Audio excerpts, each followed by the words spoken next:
Terima kasih Anda masih bersama kami. Bagi Anda yang baru saja bergabung, kami hadirkan kembali 3 berita utama hari ini. Diduga karena korsleting listrik pada bagian mesin, sebuah mobil dan garasi ludes dilalap api di Kabupaten Klaten. Balai Pengawasan Obat dan Makanan Surakarta ikut mengawasi kandungan makanan bergizi gratis untuk memastikan makanan layak dan aman dikonsumsi para siswa. Cegah penyebar luasan wabah penyakit kuku dan mulut, pemerintah Provinsi Jawa Tengah memperketat pengawasan ternak yang dibawa ke pasar hewan.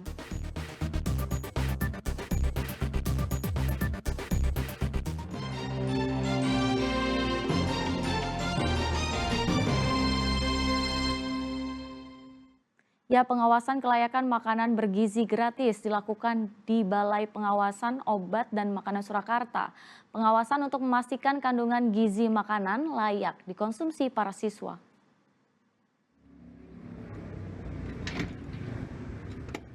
Petugas Balai Pengawasan Obat dan Makanan Surakarta mengambil sampel setiap menu makanan bergizi gratis sebelum dibagikan kepada para siswa di SD Purwo Diningratan di Kecamatan Jubras, Kota Solo, Senin pagi. Petugas melakukan uji di lokasi dan juga akan dikirim ke laboratorium. Pengawasan dilakukan BPOM untuk memastikan makanan layak dikonsumsi untuk para siswa. Metanil yellow sama boraks. Jadi 4 parameter itu yang kita uji di makanan MBG ini. Tujuannya pengecekan ini? Tujuannya untuk memastikan bahwa secara kimia dan mikrobiologi makanan ini layak dan aman untuk disajikan kepada murid-murid. Jadi yang dilakukan di lapangan untuk kali ini pengujian kimia, nanti ada juga sampel yang kita bawa ke kantor untuk dicek mikrobiologinya. Hari Senin 13 Januari 2025 merupakan hari pertama pembagian makan bergizi gratis di Kota Solo. Hari pertama menyasar 7 sekolah dari tingkat PAUD hingga SMA SMK di Kecamatan Jubras dengan total pelajar 2.787 siswa. Menu makanan bergizi gratis ini dilayani Dapur Kodim 0735 Solo. Kita Pemkot jajaran Forkopimda ini mengawal agar terlaksana dengan baik, termasuk memberi masukan pada tim yang sudah dibentuk oleh BGN, ada kepala SPPG-nya. Hari pertama ini ada berapa yang? 2.787 Di berapa sekolah? di 7 sekolah di seputaran Purwo Diningratan. Nah, di seputaran titik radiusnya tidak boleh lebih dari 2 kilo. Program makan bergizi gratis nantinya tidak hanya untuk para siswa, tetapi juga akan didistribusikan bagi ibu hamil, balita, dan ibu menyusui. Heri Prasetyo melaporkan dari Kota Solo. Harga cabai melonjak, petani cabai tidak otomatis menuai untung. Di Klaten, petani justru panen dini akibat tanamannya kering diserang jamur.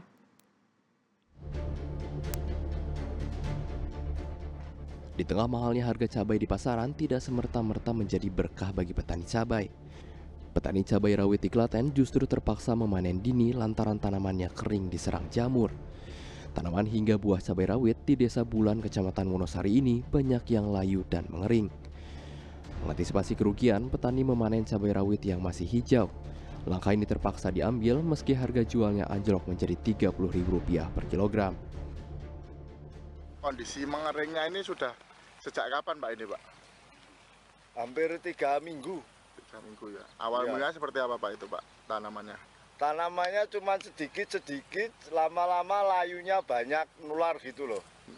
Amanya jadi kering. Jadi kering sampai sekarang. Lah ini obat semua udah saya semprotkan kok nggak kota gitu loh, masalah hujan terus gitu.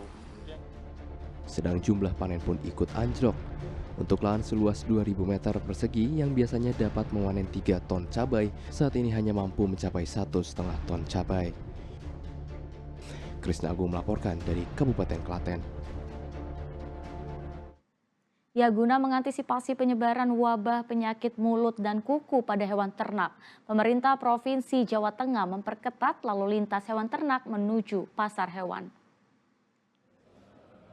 Salam selamat pagi yang saya hormati Bapak. Langkah-langkah memutus rantai penyebaran penyakit mulut dan kuku terus dilakukan pemerintah Provinsi Jawa Tengah. Kini Pemprov Jateng melakukan pengawasan ketat di pasar hewan yang berdekatan dengan Provinsi Jawa Timur dan Barat. Pemprov Jateng juga melibatkan Polri untuk mengawasi pergerakan para pedagang hewan antar provinsi melewati jalur tol. Selain pengawasan, Pemprov Jateng juga berupaya mengedukasi para pedagang ternak sapi di pasar hewan untuk tidak membawa ternaknya yang terjangkit PMK ke pasar. Pengawasan lalu lintas di perbatasan tadi juga sudah ada kesepakatan bahwa kita akan bekerja sama dengan Polri untuk yang di jalan tol nanti kami ini akan turun tim bersama untuk pengawasan lalu lintas ternak utamanya dari Jawa Timur karena memang lalu lintas hewan ini dari Jawa Timur ke Jawa Barat lewat Jawa Tengah. Kami akan mencoba koordinasi kolaborasi dengan TNI, dengan polisi PJR dan yang ada di pos lalu lintas ternak yang di jalan tol. Itu suatu hal yang sangat luar biasa yang kita tindak lanjuti. Yang kedua, kami juga akan meningkatkan pengawasan di daerah-daerah yang berbatasan dengan Jawa Timur seiring dengan adanya kegiatan pasar hewan yang ada di Jawa Timur, kemudian perannya juga akan dilakukan ke Jawa Tengah ke Jawa Barat. Ciri-ciri awal hewan sapi yang terinfeksi PMK menunjukkan demam, mengeluarkan air liur yang banyak, dan lepuh pada bagian bibir, kaki, serta puting hewan. Hingga saat ini di Jawa Tengah sudah ada 2.945 sapi yang terinfeksi penyakit mulut dan kuku, dengan rincian sembuh 29 ekor, 46 dipotong, dan 96 ekor mati. Jika dihitung secara populasi, keseluruhan yang terkena PMK di Jawa Tengah terhitung kecil hanya 0,18%. Yulianto melaporkan dari Kabupaten Semarang.